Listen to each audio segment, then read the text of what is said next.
Bless us with the gift of effective communication and the patience to listen. May we foster an atmosphere of open communication. Help us to find common ground and come together not only as a party, but as a nation. We pray for the healing of our national divisions, and we offer prayer for Republicans across America. We also come today and pray for our brave soldiers who fight to keep us safe, watch over them, bring them home. Amen. Actually, I would also like to ask Bar None City Councilman Dan Sobrowski to lead us in the Pledge of Allegiance. I pledge allegiance to the flag of the United States of America and to the republic for which it stands, one nation, under God, indivisible, with liberty and justice for all. Thanks, Dan. And we're going to get started right away, but I wanted to send out a huge thank you to the man in the back with a fantastic shirt, Bill Lyons, right here from the Week People. He is the man who runs this event space. He will happen in less than 24 hours. And if you have not had a chance yet, please check it out. When you're over talking to candidates or checking that, go downstairs and check out their entire facility. They have amazing private meeting rooms, and if you need a place just to go and hide on your own little desk, it is just fantastic. So please walk around. They're super easy to work with, and what a beautiful building. And thank you to Zach, right here, for doing sound. With that, I'm going to turn it over to Joanne True, who is one of our moderators. Thank you, Kim. We're going to go over the rules for the forum for candidates. The Natrona County Republican Party and the Natrona County Republican Women appreciate Republican candidates participating in politics in the park. Both organizations pride themselves on conducting candidate forums that provide information in a simple format to voters in the upcoming primary on August 18th. The rules of the candidate forum are as follows. Each candidate will be given 2 minutes for their introductory comments. Candidates will go in order as stated at the table, starting with candidate Henry at the end. The order has been determined this evening by district number and then alphabetical, so that's how the determination was made. For the question and answer portion, each candidate will be given 1 minute to respond to each question. A candidate may ask for the question to be repeated without using any of their time. For each round, the next seat over will begin and will follow the same format. So for introductory comments, candidate Henry will start. First question, candidate name, and just down the road. We'll just do that for every single round. Sorry about that. At the end of the question and answer portion, each candidate will be given 2 minutes for concluding comments. Candidates may give opening and conclusion comments at this podium. For the question and answer portion, the microphone will be passed between candidates.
running for House District 56, ran 2 years ago, and then happened to run again.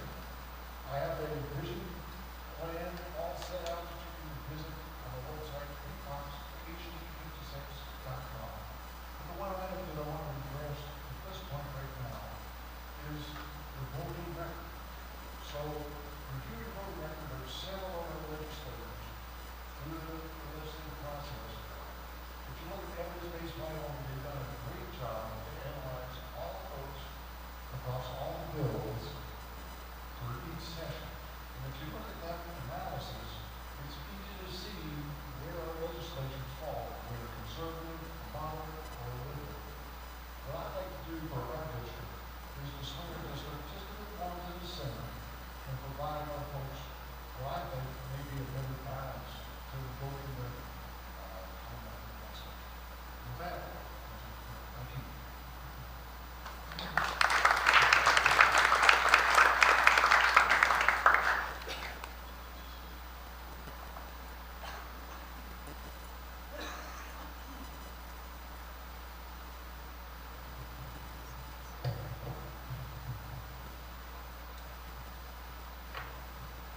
First off, I'd like to thank the Natrona County Public and Women's for putting this on. I'd also like to thank you folks for coming out tonight. We don't know, we made it to Florida. But anyway, I'm Bill Allen, House District 58, which takes in Edgerton, Midwest, Homer Hills, Florida, North Casper, Missile West, and around the river. And 4 years ago, the people in my district sent me to Cheyenne to do their work. And it was a very huge honor for me. And I believe that we did a very good job by moving down there. We did a lot for school choice. We got teachers' raises.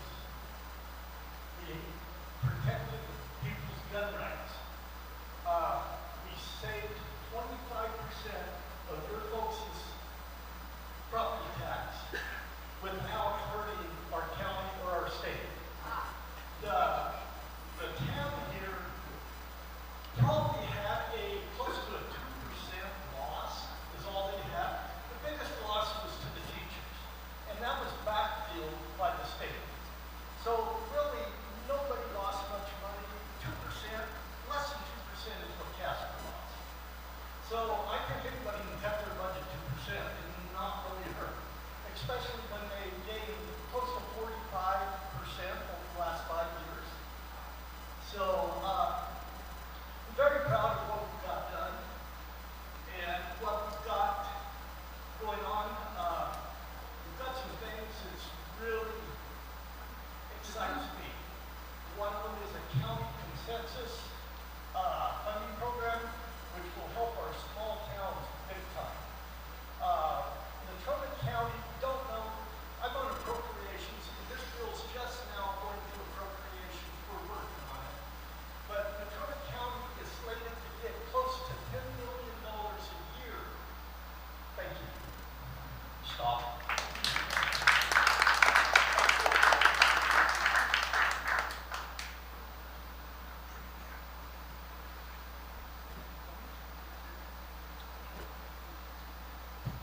I'm running for House District 58.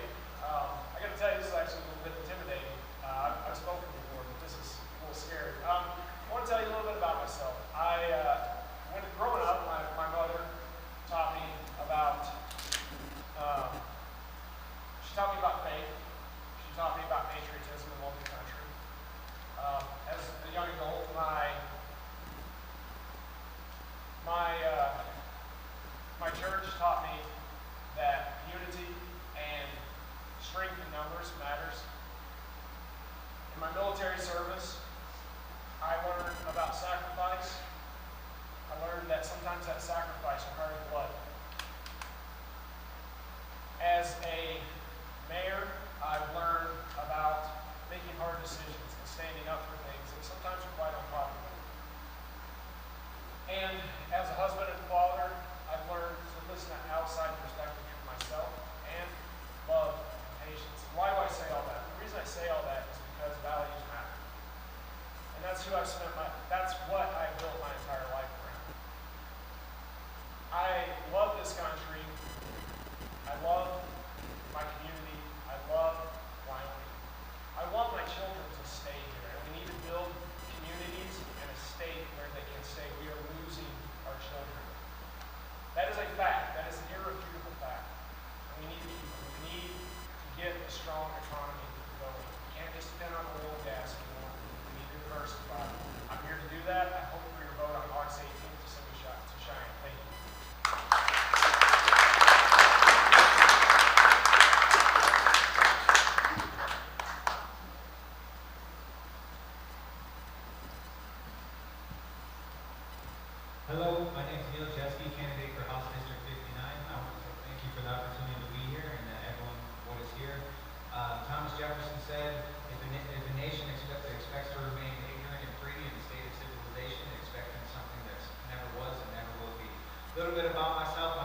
questions for the candidates, please feel free to ask those questions. We had some great questions from the audience in our previous ones, so please feel free to ask those questions. We're going to start with candidate Lee. We will have the first question. We're pretty casual. We will just pass the microphone down, and the candidates will answer the question down the line. In your room. What are the functions of a Wyoming state legislator, and how will you serve in that role? Thank you for the question, and thank you for having us this evening. It is the Wyoming State Legislature's duties to make sure that we are providing proper infrastructure, make sure that we're providing through our Constitution for the schools, and make sure that we're providing laws that help to protect the innocent, the citizens that are law-abiding citizens, and promote justice within our judicial branch. I will stand to do that by listening to the constituents in House District 38, by listening to some of the folks that do lobby, because they do come with good information, but giving the most weight to those that live within House District 38, and knowing that the Constitution and the Republican Party platform are how I would cast every vote. Thank you.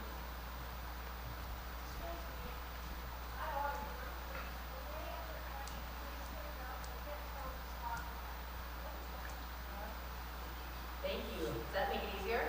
Yeah? Okay. Thank you. Thank you for the suggestion. Well, it's much better I can see you. So I appreciate that. It's a very good thing. Okay, so function of legislator. Thank you. First, I have to quickly thank you guys for coming in. Are you guys 18 yet? Are you ready to vote? Okay. So I really view, the legislator, our Constitution outlines it very clearly, in terms of the separation of powers and what the legislature is responsible for, in terms of creating legislation and generating revenue, appropriating those funds for the various functions and the services that the state provides. I think as a legislator, the most important thing to me is the oath we take on the very first day, and that is to protect and defend the Wyoming Constitution and the U.S. Constitution. So some frustration that I've had in the last couple of years is the move of legislation through our chamber that violates our Wyoming Constitution. So it makes its way through, and then it gets challenged, and then we end up spending a lot of taxpayer money on legislation that we knew to be unconstitutional to begin with. So I think as a legislator, the thing that is most important to me, and I think you really should hold us accountable to, is upholding our oath to the Wyoming Constitution and the U.S. Constitution, and to make laws that do more good than harm. Thank you. You can be louder if you don't think this is. Yes. I certainly agree with everything that's been said so far in the legislature and its purpose. I would like to add to that as a legislature for a specific district, it's the top of the list for me to represent the people of that district as effectively as I can. So we're not going to pass laws that are against the Constitution and all that stuff. That's going to take care of itself. But what I'm really empowered and passionate about is to make sure that those that I want to represent, those people that I represent, the things that we're voting for, the stances that we're taking, represent those people effectively. And we're not just looking at one minor, slim piece of the pie of some extreme part of the whole part of the district. We want to represent the whole district. Thank you.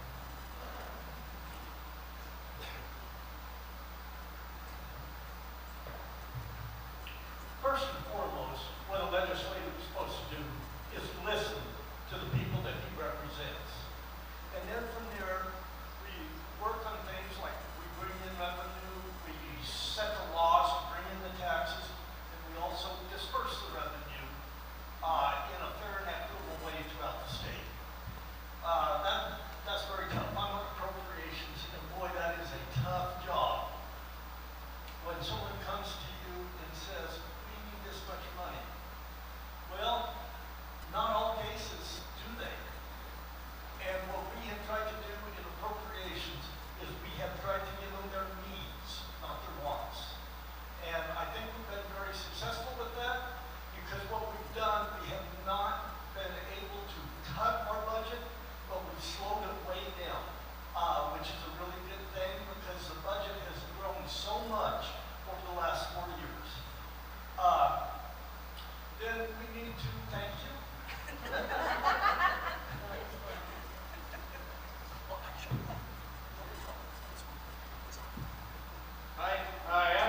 the separation of powers and what each branch of government does at the state level and operate within that.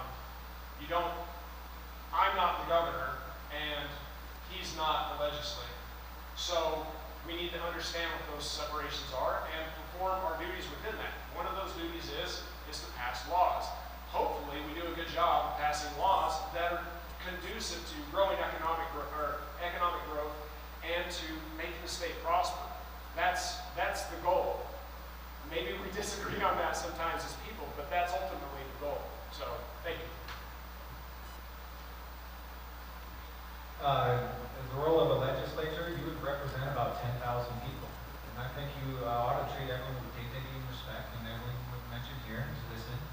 And then, as a legislature, you are part of controlling the purse strings of this state. So, and also is following your oath to the constitutions, Wyoming and federal. So, that's part of it.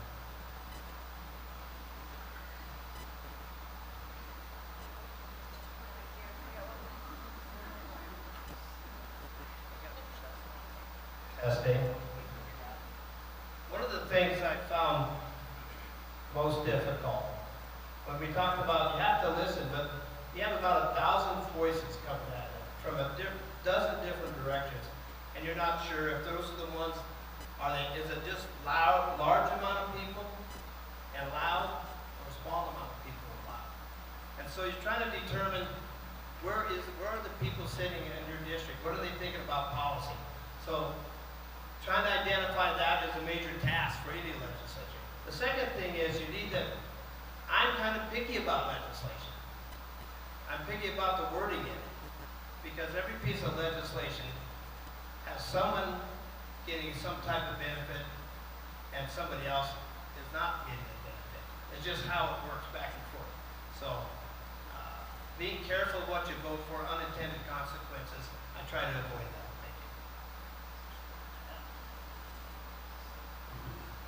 Well, okay, the legislature to me is the way we do business in the state of Wyoming. We are supposed to take care of the state.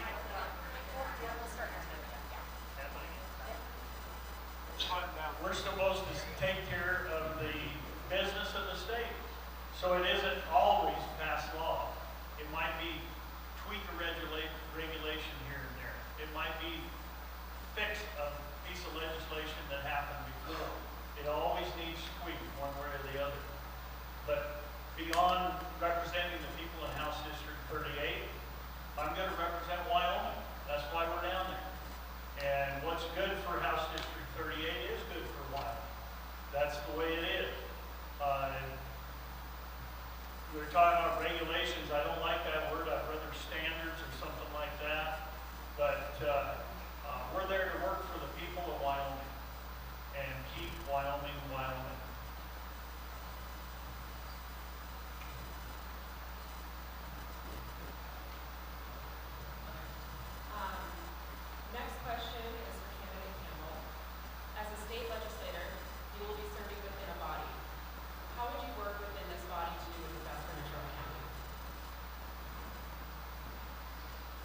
as looking at Natrona County as the target for bringing nests to Natrona County, I'm not sure that's the proper role at the state level.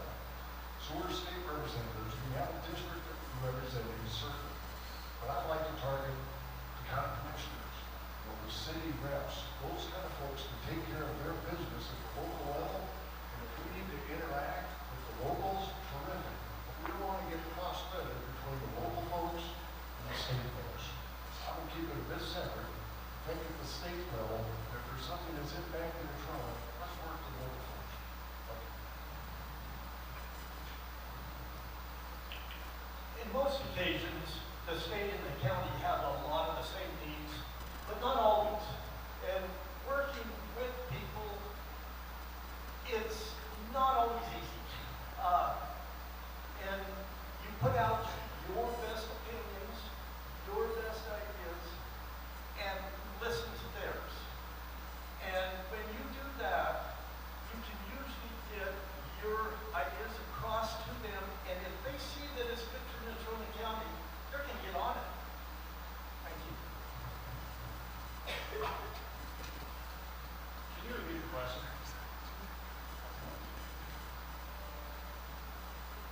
The question is, as a state legislator, you will be serving within a legislative body. How will you work within the body to do this best for Natrona County? Thank you. I mean, that's a pretty easy one. You talk to people. There's no two people in this room that agree on everything 100%. And so we find our common ground, we talk about what we can, and we work together for the common good. That's how our republic works, and it's literally just that simple. I think that we've gotten into tribalism where we think it's okay to attack people and hurt them. And that is not a Christ-like thing to do at all. And we should be a little more balanced and listen a little more and talk a little less and listen to each other. That simple.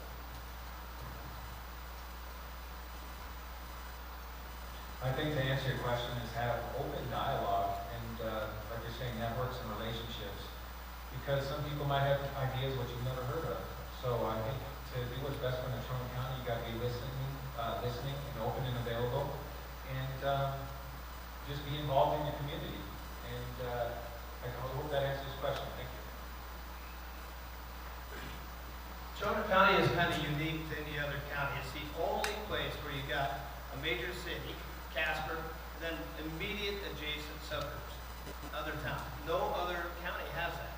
So if you want to work with them, you have to, a lot of groups, you need to meet with city council people, you need to county commissioners, because they're getting their ears bit by the local people as well. So that's your best opportunity to find out what's on their mind, pass it on to us, and hopefully carry that to Cheyenne and deal with policies that are going to affect impact the county and the communities around here.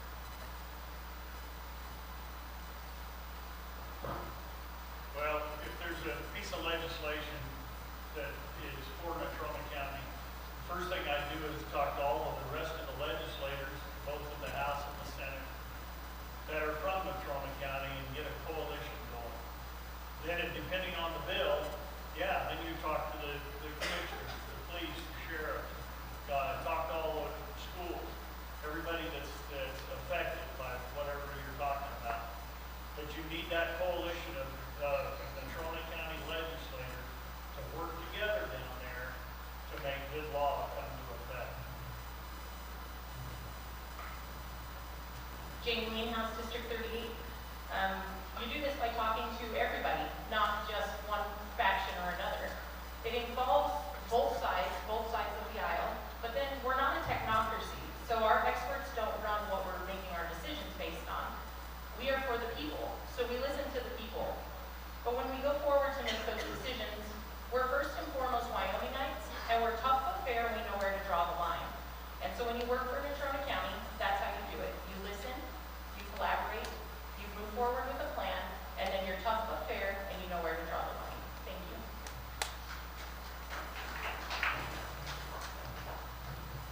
All right, next question is for candidate Knox. Should Wyoming exempt half of a primary home's value from property taxes? And if so, where would funds come to fund local services? That's a fun question. So for every 25% that we reduce the property tax, the state loses $100 million. So if we're going to reduce down to 50%, that's a whole lot of money. I think what we should do, instead of supporting, at least in my opinion, this particular proposition calling for a 50% reduction, I think the legislature would have a better chance to look at those issues and bring a balanced bill where you do have the proper backfill put into place, and it's a comprehensive bill rather than just slashing our budget another 50%. Thank you. Before we go on to the next speaker, we've got a little bit of tech support here. When someone is speaking, please monitor the other microphone, make sure it's muted. Thank you. Any questions on how to do that? Okay, hearing none. Representative Alman, your question. Thank you. I'm 100% behind the 50% reduction because our old people cannot stay in their homes. Our young couples cannot buy homes. There's a lot of other ways that we can come up with this money through acquisition value to where you pay for what you bought your home, you pay that property tax with maybe a little bit of a raise every year. But there's many other ways. These data centers, let's make them pay. Let's take, right now, they're coming in without any sales tax on their computers and stuff. There's a lot of money right there that we can get without taking it from our old people who are going to have to leave their home because they can't pay their property taxes. I'm very bent out of shape over this because I got 3 of them in my district who are faced with that problem. Thank you. One of the ideas I've had about this, because I've contemplated it pretty deeply, is that I think one solution is, I don't know if I'll ever be able to get rid completely of residential property tax. I would like to. But one of the ideas I had was an incremental increase in sales tax, well, an incremental decrease in property taxes. That way that you have an overlap and that there's not any loss of revenue. $100 million is a lot of money. The other thing about that is, though, is that we have to make sure that when we distribute the money, that the distribution has to be done right. Because the Natrona County Fire District and the other special districts took a really hard hit with the loss of property tax revenue. And so we have to be careful about moving forward of how we do that, so that we make sure that we're not losing all that funding and that we're not bankrupting our special districts. Can you repeat the question, please? Should Wyoming exempt half of a primary home's value from property taxes? And if so, where would funds come to fund local services? Yes, they should. And I think a lot of the funds can come from the state of Wyoming only focusing on the constitutionally mandated roles of government. Right now, the government's acting like venture capital. One department alone last year gave away $255 million in corporate welfare, and I think that's immoral and it's wrong. The taxes should be returned to our communities for these type of things. So, thank you. We'd like to hear from all the candidates, so if we can hold their applause, that would be great. Thank you. Well, on this issue, the voters are going to decide if we have 50% on the voter initiative. That's one of your estimates, right? So we're going to find out. I'm on the revenue committee. We actually have a meeting after that election. So I would imagine that I'm expecting a reform bill to come out, and I expect us to have one related to if that measure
the question.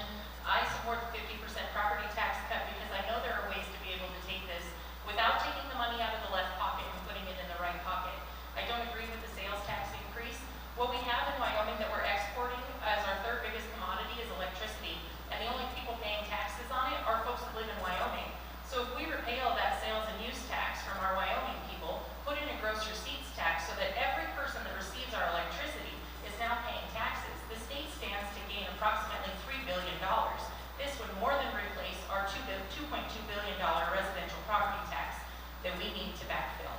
So yes, I'm in favor of it, and there is one possibility, if we could talk to the other 91 legislators and get them on board, that would be wonderful. Janie Lean, House District 38. So the question is, should it pass? What do we do? Right? I'm just clarifying the question. Should it pass? Okay, then what do we do? So concerns I have, should it pass, is looking at some of those counties that rely 100% on residential property tax. They don't have commercial, they don't have industrial, they don't have, a lot of return on their sales and use tax. So those counties, I really am concerned for the counties and for some of those municipalities. They will cease to exist. They will, because that is their primary source of revenue. So that is a concern for me. How do we backfill that? So it really is just shifting of the burden, right? So if we remove residential property tax, where do we shift that burden? Do we increase our sales tax to 8%? Do we then have to initiate a state income tax? Right now we don't have one because property tax is paid by commercial and industrial. So we remove residential, now we have an 8% sales tax. Now we have a state income tax. Is that less of a burden? These are all things we have to consider. So I think a sweeping decision without thinking about it is going to cause damage. Thank you. Could we remind the audience that we want to hear from all of the candidates, so just hold your applause. Got quite a few of them up here. We want to hear from all of them. We are getting some really great questions from the audience again, back by Cameron Savage in the red shirt. If you would like a question asked, please send them up. We've gotten several on a lot of different topics, so we're trying to combine them up here. The next one is going to be with regard to retaining positions in maternal health, and I'm going to kind of butcher this a little bit, so it might be a little long. This is for candidate Alaman. We are in a maternal desert. How do you plan to address the rising healthcare costs and physician shortages facing rural Wyoming communities, particularly for mental health, suicide prevention, and maternal services? Thank you for that question. Appropriations has been working very hard on exactly that. Mr. Johansson, our health director, has been dealing with the White House on a rural health initiative program that should help us, but the thing is, we've got to get it. Especially the OP is very tough when you get into places where there are very few people. You can't have an OP doctor when there's only 3 pregnancies in the town in a year. It's a very tough deal, and what we're looking at doing in appropriations is trying to build a little bit of this together and get this money and going forward, but first we've got to get the money. And we do believe that we should be getting them hopefully before the end of the year. One of the problems we face as a rural state is the fact that we are basically about roughly the size of Denver metro area, not the whole metro, but just Denver. But we're spread out over the 9th largest state in the entire union. And so healthcare for us is always going to be a struggle. I don't have a perfect answer to this. I'm not even going to pretend I candy coat it. It's a tough one. Federal funding is good, but I think we need a more grassroots solution. And I really believe that solution is that we have to get our economy going. No offense to any doctors out there, but doctors like money just like the rest of us do. And the more wealthy we are, the more doctors we're going to attract. And that's really the easiest grassroots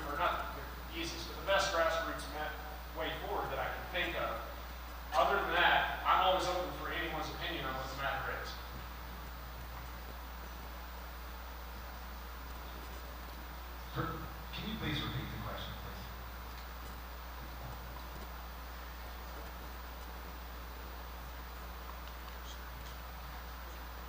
It's not going to be exact because I'm reading from several different questions here. Wyoming has a maternal desert and has some of the worst maternal health care across the nation. How would you work to, how would you plan to address the rise in healthcare costs and physician shortage facing rural Wyoming communities, particularly for mental health, suicide prevention services, and maternal services?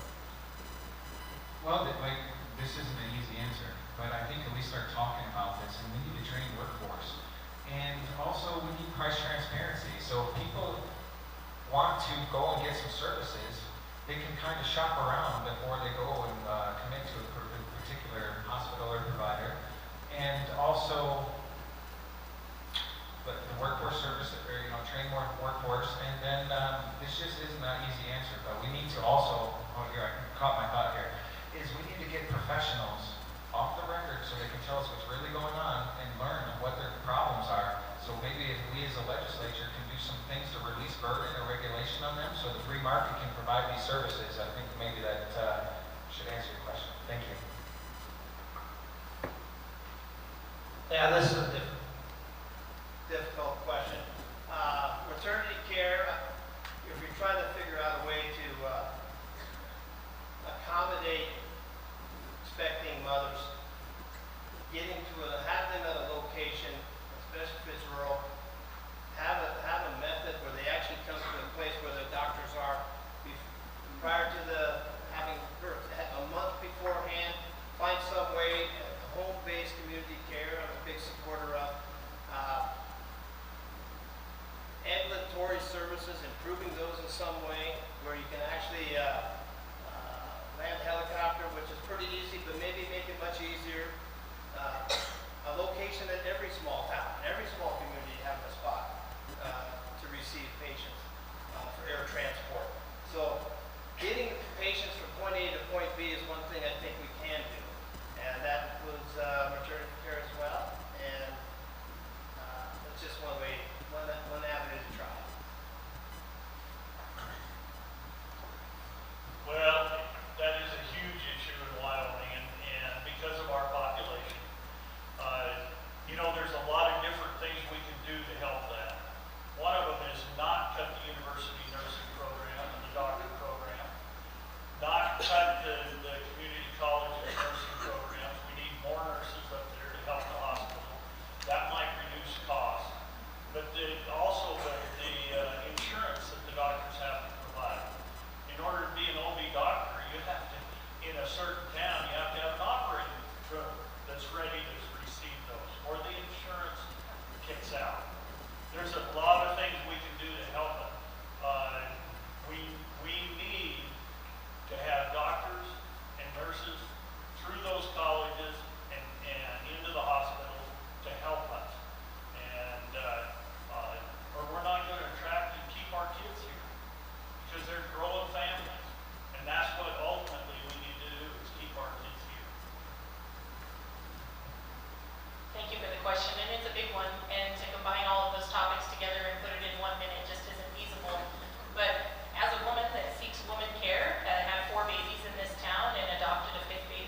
supposed to go out into the rural area, and we now have $205 million every single year. We gotta spend it or lose it. Let's get some experts together, put something together that helps this on a long-term basis. Thank you. Right, candidate element.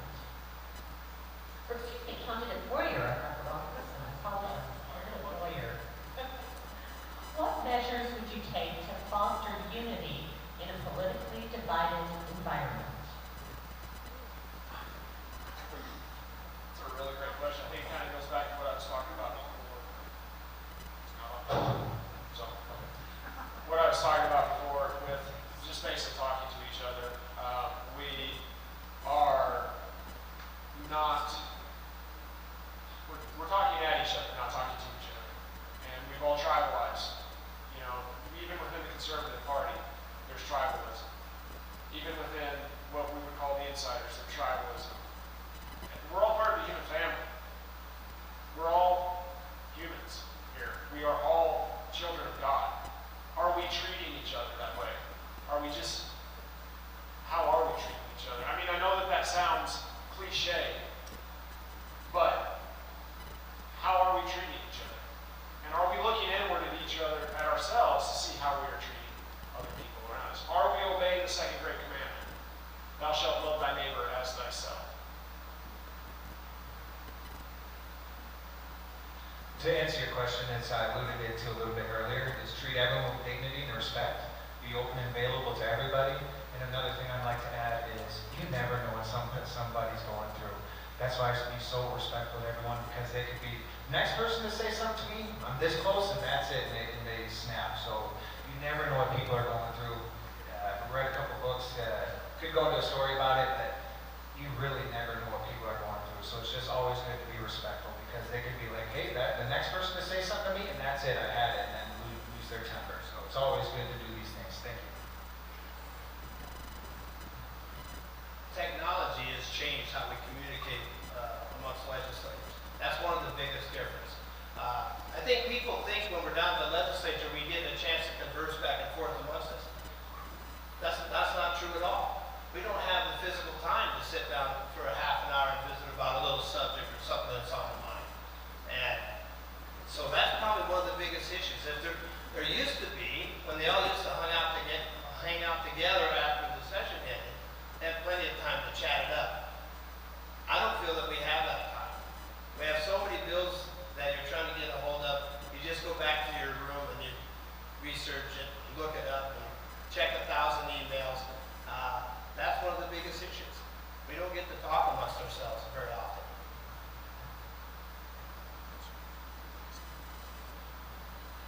Well, I think getting along in the legislature is paramount to get anything done. Right now, they say, well, you're voting with the left. There's 5 to 7 Democrats in the whole legislature in the state of Wyoming. 7, period. So it's Republican against Republican. And what we need to do is do the best it is for Wyoming and keep Wyoming, Wyoming, and not take your orders from a cell phone.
special place in it.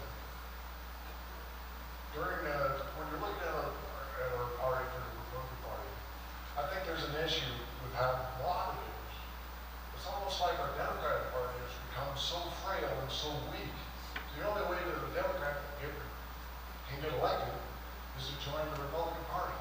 And that's causing all kinds of problems and grief within the Republican Party because it becomes so broad. It's almost like why the Republican Party is the party of Republicans, is the party of Democrats, and the voters are confused. Who's who? What's what? I think one of the things we can do to help that, I support the efforts as far as endorsements and whatnot for the GOP, so we understand the GOP members to really stand in the platform with these folks. And I think we need to strengthen our Democratic Party so that the Democrat side has a strong view as well. We can take a lot of the friction out. If we narrow what's going on with the Republican Party, where it's not so broad, we can fight so much. Thank you.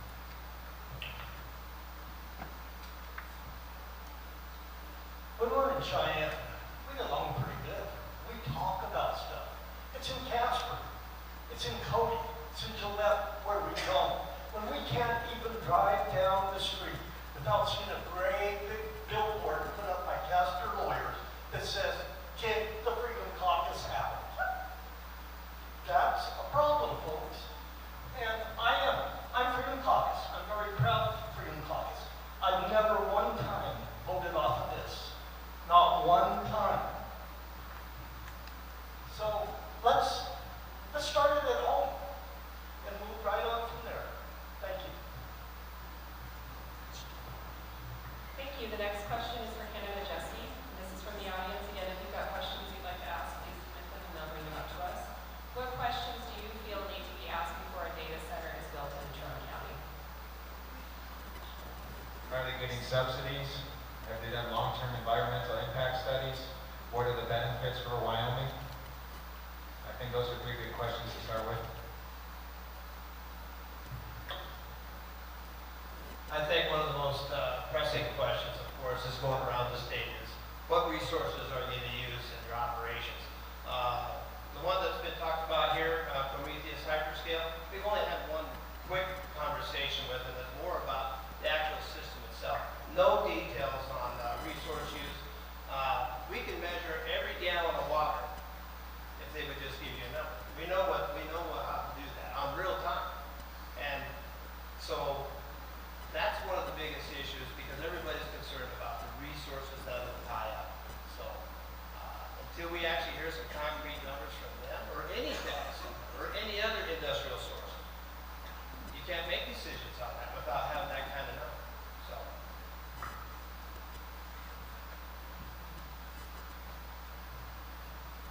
Yeah, as far as the data center, I think that they do need to come in to have public meetings and tell us exactly how much water, exactly how many people are going to be hired, and where it's going to be.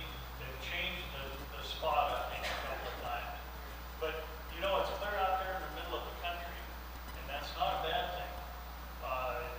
And like I said before, I think that could make up the 50%, might even make up the whole residential tax burden, and provide good, high-paying jobs for our kids, and boost the university in all of their programs, and get them trained to work in that thing.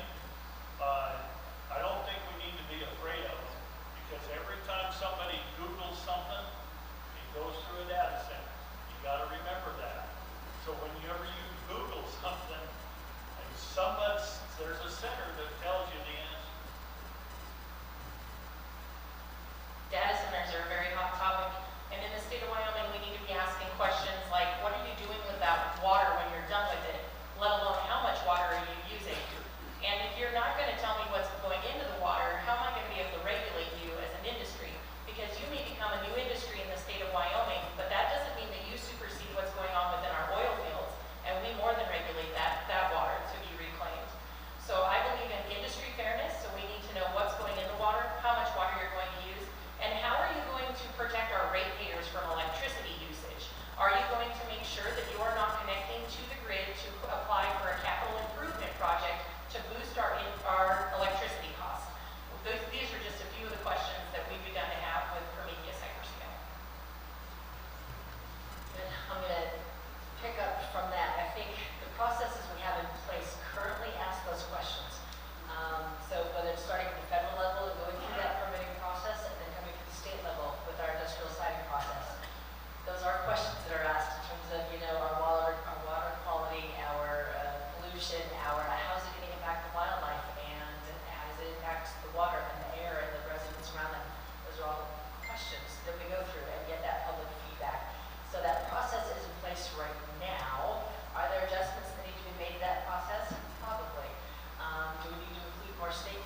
two items come to mind to me, well, several, but two that come to mind that we can look at.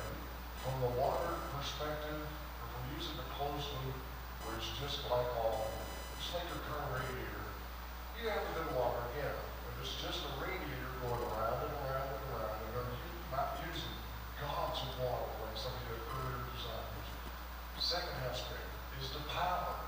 So the one data center that we have out east of town, they're targeting 1.5 gigawatts of power. How much is that?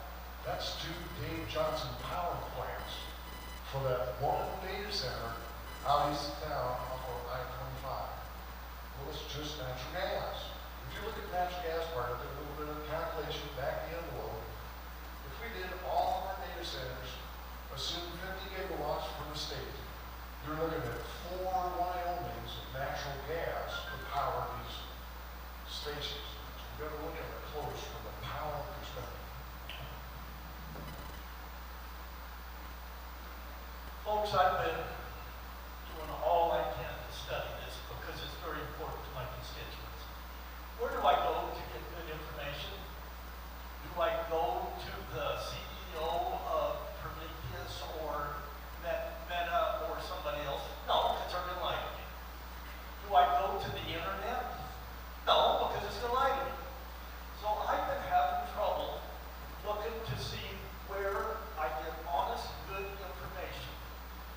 And I think we just need, I'm not afraid of these data centers, but I think we need to slow down, make sure they're a good fit for Wyoming, and if they are, go for it. If they're not, say no, not here. I agree with sentiments at the table, pretty much all of them. I think we need to be cautious and careful, but we need to move forward. It is business, and we want business in Wyoming. The flip side of that is that data centers are used for a lot of different things. We have AI data centers, we have storage data centers, we have data centers for just about everything you can imagine. And what are those data centers being used for? If it's being used for something like block camera, well, no, I don't really support block camera because I don't want to be tracked all the time. That's not cool. It's very un-American. So it's important to ask the questions and not just how they're being used, but what they're being used for. All right. Senator Brennan, do you support the mining of uranium enrichment, and the development of nuclear energy in Wyoming? Well, we are in the nuclear energy business in Wyoming with TerraPower. So I don't know. I almost get the thought that people don't know that's actually going to be using fuel rods, just like any other reactor. Sodium cooled is one thing, but so they're going to have spent nuclear fuel storage. They're going to be generating power using nuclear fuel, and the same things that we talked about on a small scale here at Barnett is going to be happening in a much larger scale there. So in that regard, I'm not for tearing it back down. So I'd like to see what happens. That could, who knows what's going to happen with it. If it's a great success, my guess is, and that's just a pilot plant. If it's a great success, you can expect them to actually want to move another one in. So I'm very interested to see what happens, and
support the mining of uranium, uranium enrichment, and development of nuclear energy in Wyoming? So absolutely, yes. I would say to all three. And I think one of the challenges that we're having in Wyoming, well, I'll go back just a little bit. So the mining of uranium, absolutely. It's been a huge industry for us. Enrichment, we don't have that capability, and I think we're losing out. So that would be another piece of the puzzle that we could do in Wyoming to help expand our energy portfolio. In terms of the last piece, development of, and development of. That is one of those things that I think we need to say, how do we do it best for Wyoming? Instead of just saying no. I think that's what we've maybe done in the past, just said no to opportunity and we've lost it. So how do we do right by Wyoming? How do we do it in a way that makes sense, that protects us and benefits us at the same time? That is the role, I think, of the legislators to figure out how do we say yes so it makes sense to Wyoming and the benefit comes to Wyoming instead of leaving the state. Each one of these three compounds, I believe, requires much more definition. So when it comes to enriching uranium, what is it that we're enriching? Is it the spent fuel that everybody dumps in their backyard? Or is it fresh yellow cake? We need to define that. Are we going to mine with an open strip mine? Or are we going to go to the in situ with the water? We need to understand that. If we're going to expand our nuclear capability to generate power with nuclear, we need to understand what is your design? Where do you put it? Daisy chain nuclear reactors down the North Platte River doesn't sound too cool to me, but I think we have a spot in our state where we can collectively control how we expand into the nuclear envelope and footprint.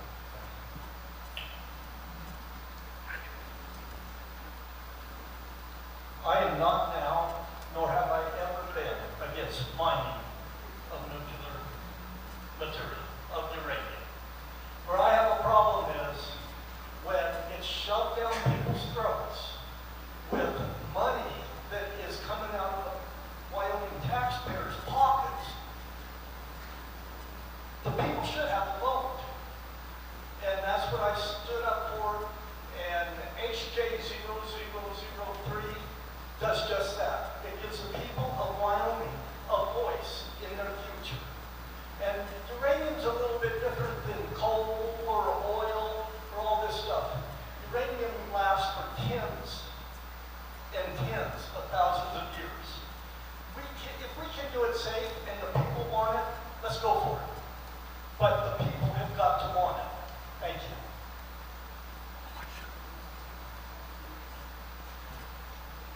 Yes, I am in support of it. I would remind everyone that we have enemies in the world and they're not stopping. China has made it their 100-year plan to dethrone us from our position as a superpower. They have made it their purpose, and they will do whatever it takes to win. That doesn't mean that we need to do the same. Doesn't mean we need to do anything that is unscrupulous or immoral. It just means that we need to take that into account as we move forward as a country and as a state, that what we're doing in this state has a national and an international effect. And we should take that into account as we make our decisions. These are big decisions with huge impacts. And so let's be adults about it, have the conversation, and let's have that diversity of economy that we need. I work in the oil field. I'm tired of the boom and bust. It gets old. So, yes. I am pro-mining. We have two companies in this town where are doubling production, increasing mines. ISR mining was created in Casper, Wyoming, I think in the 1950s. They're not doing hard rock mining. It's like they pump in a Carrier water, and it's not this thing where they're just destroying the landscape. And so uranium is good, but I think what this question comes down to is with the storage. Do we want our state to be a storage facility? So I agree with some people said here, if the people want it, they should vote on it. I don't think it should be forced through the legislature. So, but ISR mining was created in Casper, Wyoming, and that's how they're doing it today. And besides Kazakhstan, Wyoming and Texas are the biggest producers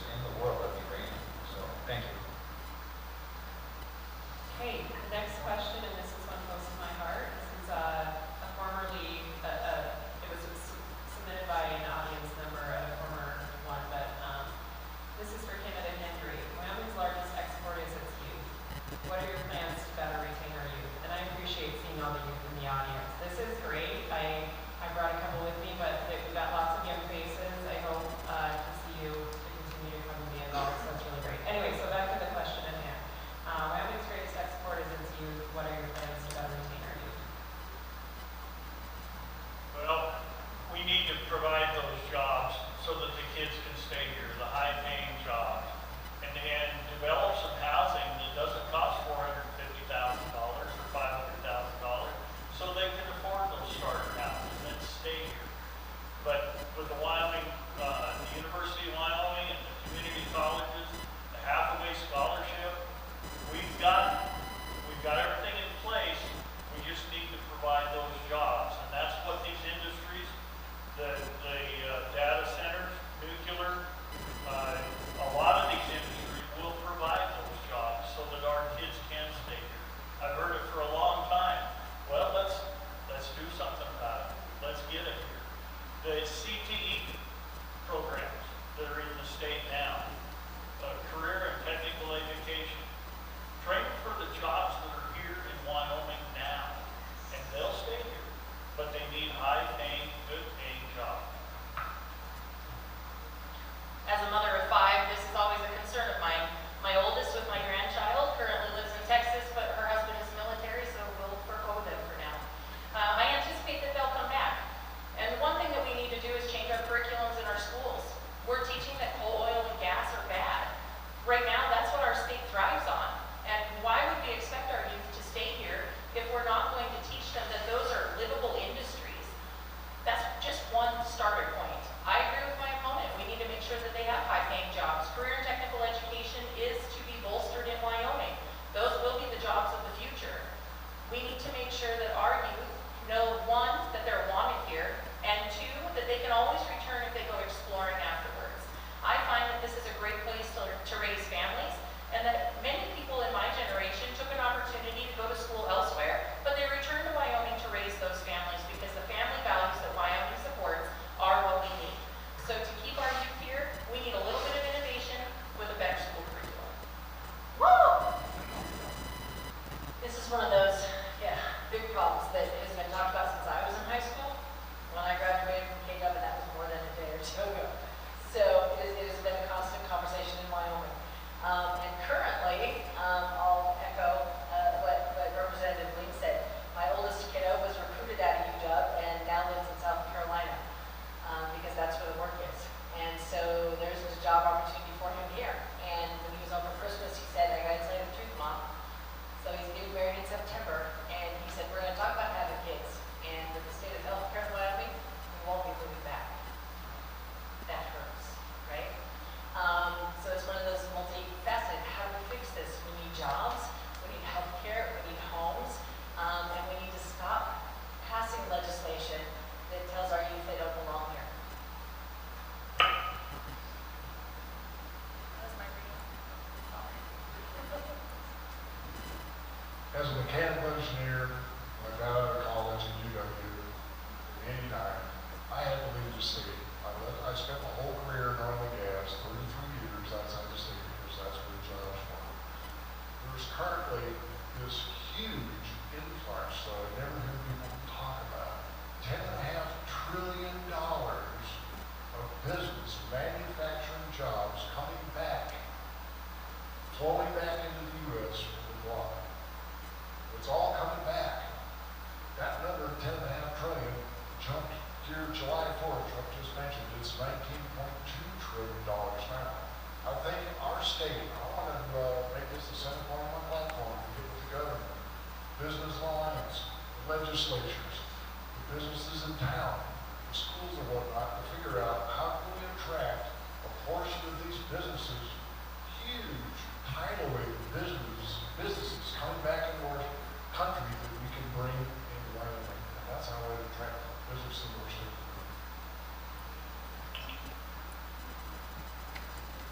This is a big problem, folks.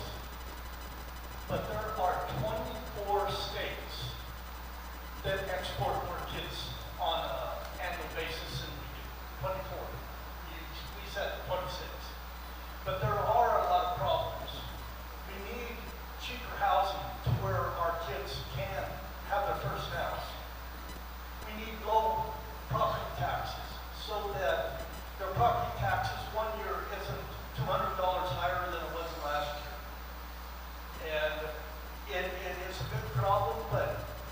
jobs are coming, but the number one people who are laying off kids right now is Meta, Amazon, because of these data centers. So it's a problem that has a lot more avenues than just one. Thank you. This is a more complex issue than just 1 minute can solve. But I mean, to put it simply, I agree with Rob and with Melissa that it's a complex issue, and we need a diversity of economy. Not every kid wants to work in oil and gas and coal. Some want to do different things with their lives. We need to be willing to say yes to businesses that want to come here. It's just that simple. You're talking about the youth exodus. So I think youth are going to kind of do what they want to do, and then maybe when they want to settle down, they'll realize, hey, this is a great place and a safe place to start a family. But as far as for the economy, we need to go out and promote our state, and then maybe also reduce regulations so more houses can get built, starter homes. So I think this is a good start, so we go out and promote our state. Hey, this is a good place to bring your family and raise a family. So I think those are some things, but otherwise we need to see what regulations need to be reduced so we can retain our youth and some of these things. So I appreciate it. Thank you. We ask the audience members to not be distracted, or we're going to have to ask them to leave. Thank you. At any given time, there's about 15,000 jobs open in the state. And frequently the jobs, the companies we're inviting in are competing for the very same jobs that our local businesses are trying to get. And so, one of the things I think on the CTE, we seem to focus on, we have UW. I always saw this as a community college program, but truthfully, it's a high school program. There's good paying jobs that when it's oil and field related, there's cathodic protection engineers, things that could be taught literally at junior college level. There's ID techs, and there's measurement techs, one of the highest paying jobs you have in the industry, measuring gases and liquids. All those things can be done at the classroom level for about 75%. In labs way smaller than this building. And so I'd like to see high school kids get interested in this because those are high paying jobs and you're not getting covered with oil every day. Next question for candidate Lee.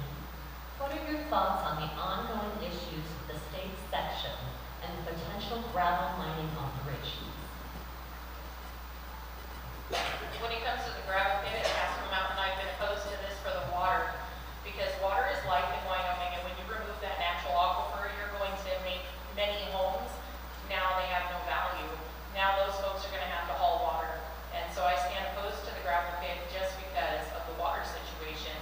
I also recognize that this is currently in the courts, and it's no longer within the jurisdiction of the legislature at all, and we're waiting to see what the Supreme Court justices do with it. Thank you.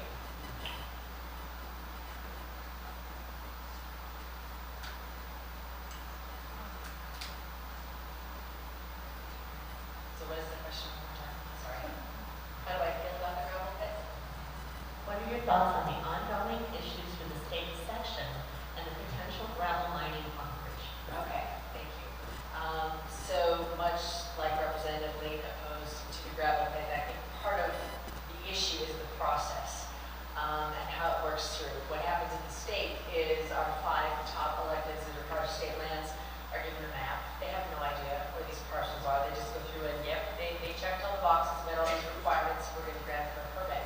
They don't know where the land is or what residents are close to it or what it means to the county. So part of what I would like to see happen is that we change that process. And before any decision is made at the state level, the county commissioners, the municipalities, the residents get to weigh in and say, hey, here's where this is at, here's the impact it's going to have. And that's how the decision should be made.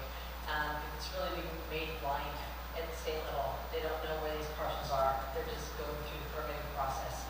So increasing the amount of weight our voice has at the state level, I think is the direction that process needs to be in.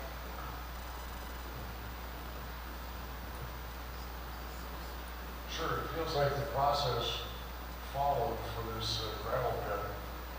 We had a lot of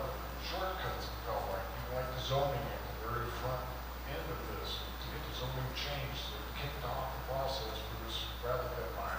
I would like to see more local control, more local input on issues where you have such sensitive state land and whatnot near the community, where there's so much involvement with our community.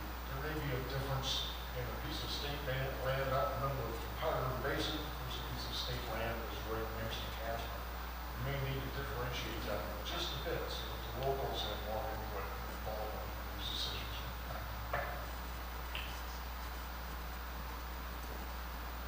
If this was on private property, I would have no problem with it whatsoever. Private property rights prevail. Being on state land, it brings a little more difficulty to it. I toured that area up there. There's a lot of water bills that are 7 feet deep. And the people are very concerned that they're going to lose their water, and I think they might. So, at this point, I should not be anything but against the gravel pit because of too many people losing their water rights, or not their rights, but their wills. And today, it costs them nothing to pump that water. And if they had to haul it, it would cost them a lot. People have rights, and the business owner has rights, and the simple answer is now it's pretty much out of our hands, and it's going to go to the Supreme Court, and they can handle this situation, and it's just as simple as that.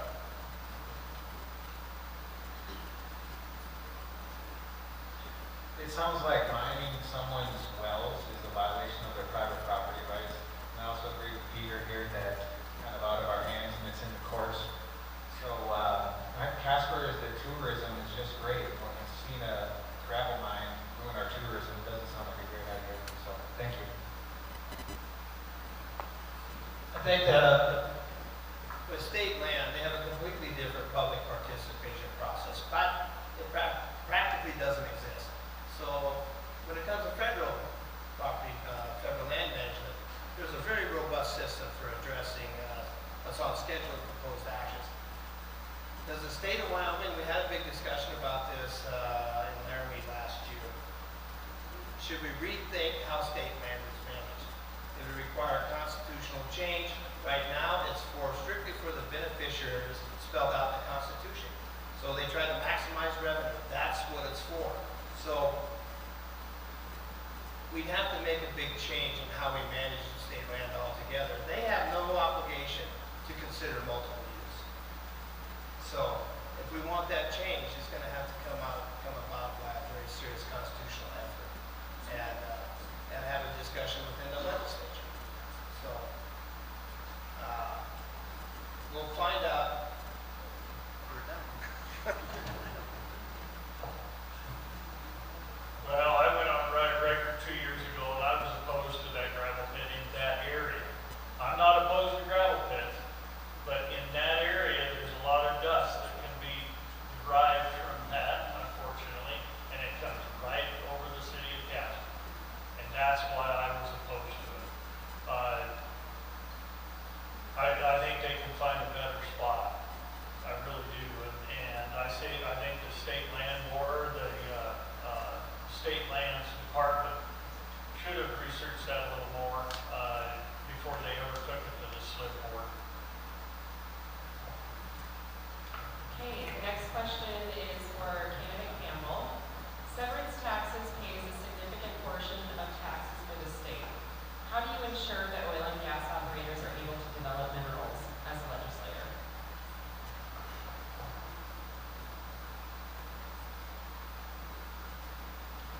Help me understand the question. Maybe somebody can. Okay, so those that are in the extraction industry pay 100% in terms of severance tax. So what's the second part of the question? Let me repeat the question. Severance taxes pays for a significant portion of taxes for the state. How will you ensure that oil and gas operators are able to develop minerals as a legislator?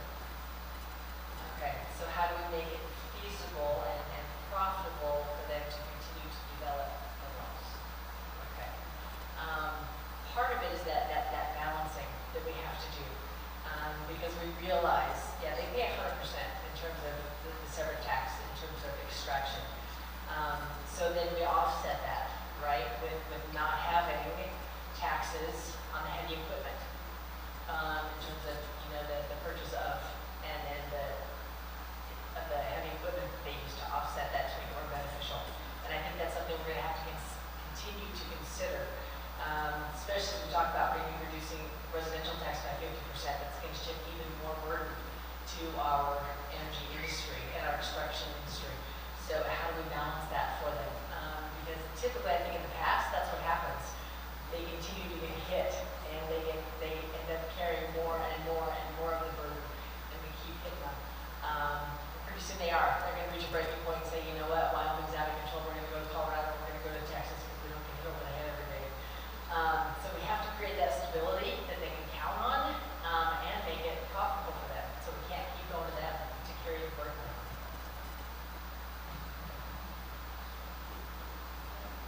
I would target the permitting process and the regulation process, both at the state and federal level. Just make sure that we have all this strange red tape hairballs taken out of the way. The folks that understand those issues the best are the producers, the businesses that have to face all those regulations day in and day out. I would get with those folks, understand what their bottlenecks are, and make sure we can figure out how to remove those bottlenecks. So if they produce more, we get more sales tax. The other side of that, just to close it, the idea of raising some of the taxes more for any kind of backfill, property tax, and all this stuff, I would be opposed to. We don't need to raise more taxes on these extraction businesses that are the backbone of our state. Rather than we have the jobs going on. Let's target those permitting processes and regulations to streamline them as best we can. Coal and oil are taxed at 6%. And we just lowered coal by 0.5% last session. What I think we need to do, folks, is put all of our energy industry on a level, equal playing field. Let's have all of our industries pay 6%, not just coal and oil. Let's put wind, solar, and data centers at a 6% severance tax. And then we can probably get rid of property taxes. And then we can probably reduce that 6% down to where it's no longer 6%.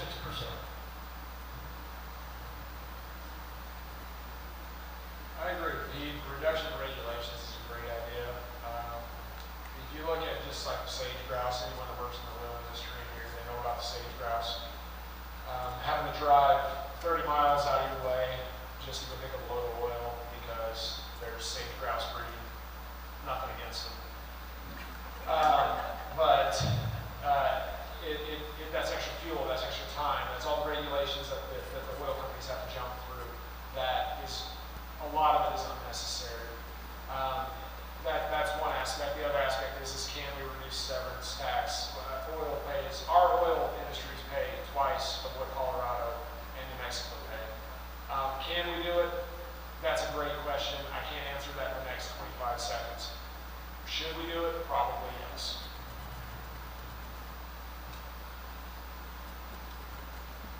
I think one of the main issues is the permitting process. We need fair and reasonable regulations with no delay. And then also primacy over our permitting process. If anything's on federal land, we don't want to change administration where they delay our permitting process.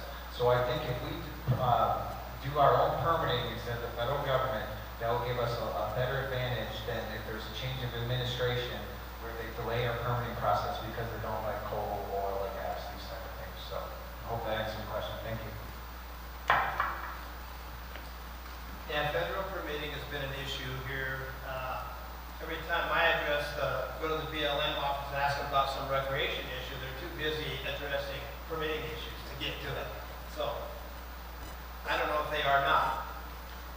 I'm not interested in increasing taxes at this point on the extraction industries. And one of these days, the Democrat administration is going to pull the trigger on ending oil and gas drilling on federal land. They keep threatening it about every 4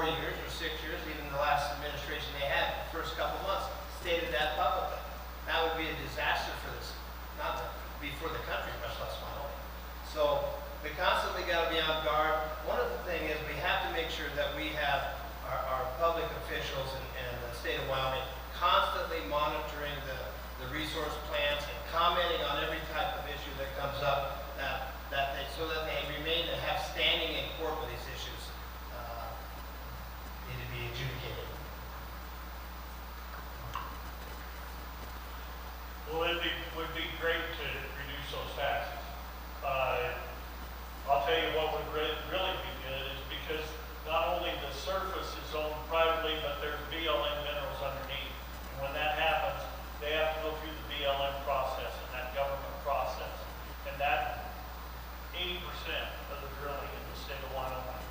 If we could have a say in that at the state level, then I think that would help those companies immensely. And it would give them an assurance that we would do the permitting and we get it done. This deal of 12 or 7 to 12 years to do an EIS on a gas field, that's ridiculous. They can go, somebody mentioned that, they can go to Texas and put their finger on the map and drill a well in a month or two. It takes us years here to get it done. And that permitting process with the streamline would really help. Thank you, Kenneth. All right, we're going to start wrapping things up now. First of all, candidate Lee wanted to send her apologies to everyone. She had a flight to catch, so she had to leave. She apologizes for having to leave early, but she did have a flight to catch. So we are going to do a lightning round real quickly. It'll be 30 seconds, and it'll be super easy. And we'll start with candidate Campbell. What's your favorite thing about Wyoming? Oh, favorite thing about Wyoming. Okay, our space. I truly am absolutely in love with our space. Spending time in mountains to our rivers, just our space. Number one for me though is my family, and I am very fortunate. And I'm not just saying that because my mother is here, and my aunt. But I am very fortunate. My mom, my sisters are all here, and that means a lot to me.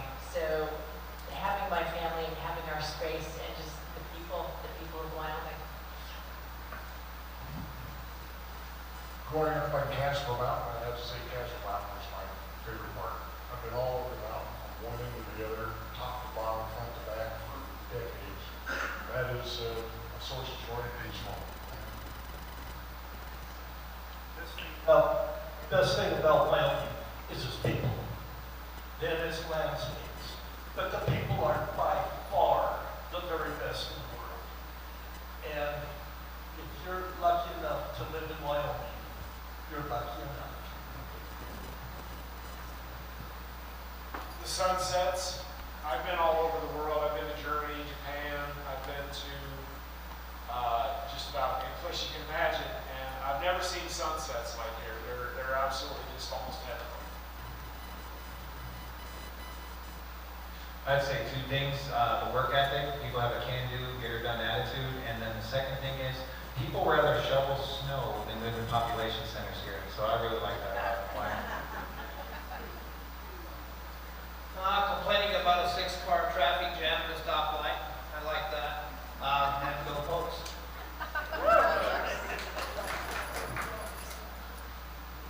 Well, there's a whole lot of things, but I think it's the open spaces. I mean, I ride out there on the ranch and I can see almost from one end of Wyoming to the other. And any other place you get locked in. And people said it was the people, and that they're right. It is.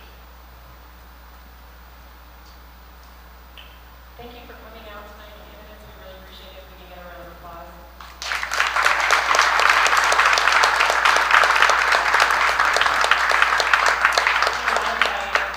Starting with candidate Fox to come up and give 2 minutes conclusion statements.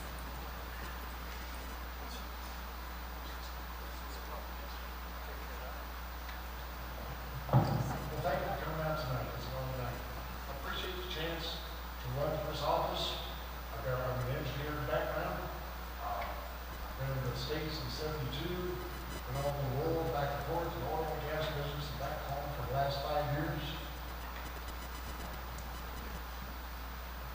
So I'm sad. So I've had the last 2 years studying our state budget, trying to understand our state budget as good as I can. Looking at various issues, attending several of the state functions, the committees and whatnot, had a chance to interact with the politicians and the folks around the state, work with several components of it. I think that the steps that we need down in Cheyenne are significant.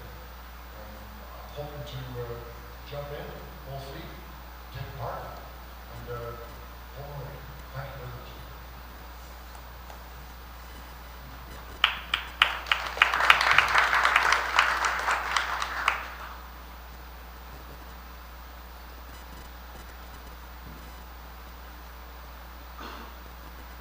I thank the people of House District 58 for sending me there the last 4 years.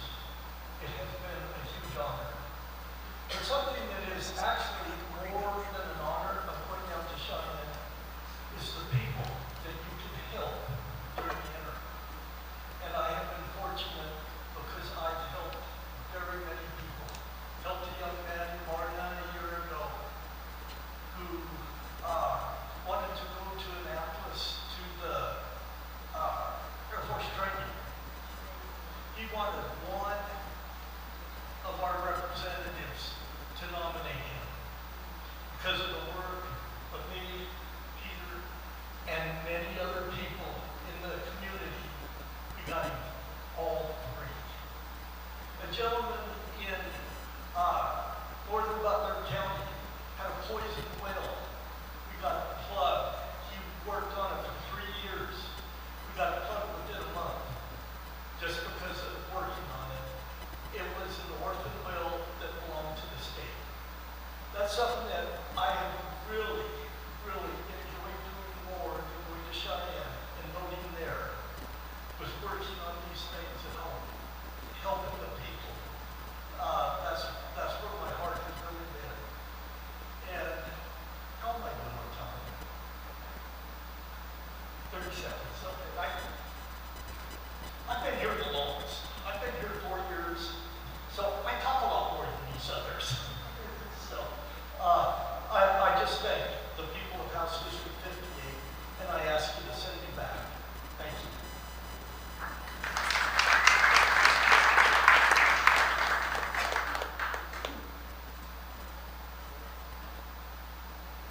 I won't take 2 minutes. I probably need about 30 seconds. I really appreciate the opportunity to come out here. This has been actually a pretty interesting experience.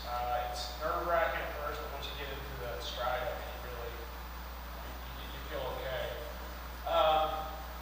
I'm appreciative of the efforts of everyone that put in here to put this together. And I would appreciate your vote on August 18th. I believe that we as people together, united, like I said, I think if we talk to each other and not at each other, that we can accomplish great things. And each one of us has differences.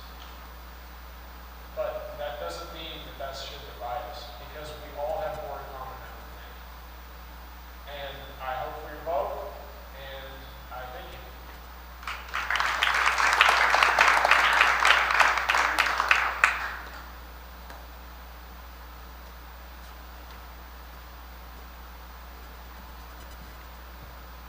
Neil Jesse, candidate for House District 59. I thank you for the opportunity to be here.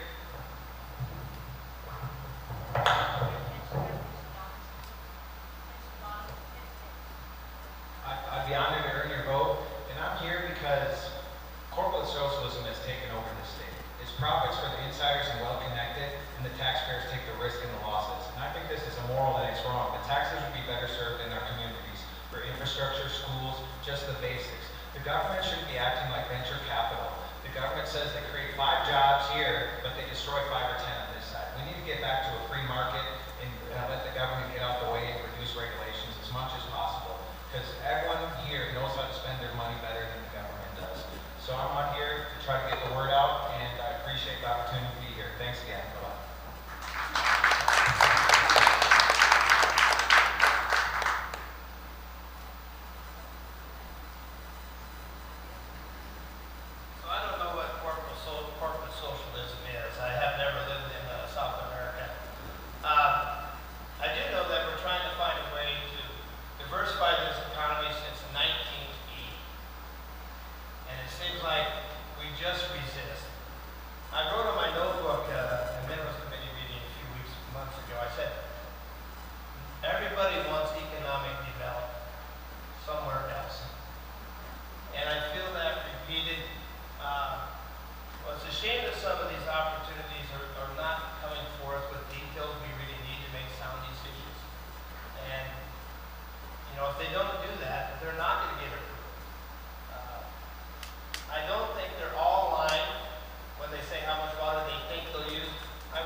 jobs in the future.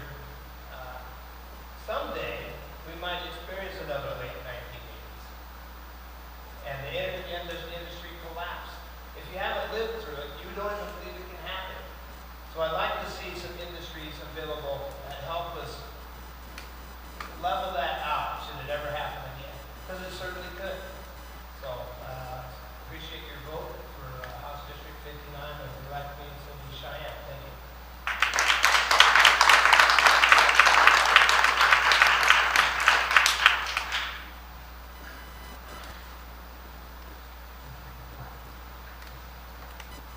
Well, thank you for all for coming tonight. I hope you gained some good information. I'll tell you what, my experience has taught me to listen to people, to make reasonable decisions, and to find political decisions and solutions, not political talking points. As your representative, I will focus on growing the Wyoming economy, strengthen the healthcare system, expand economic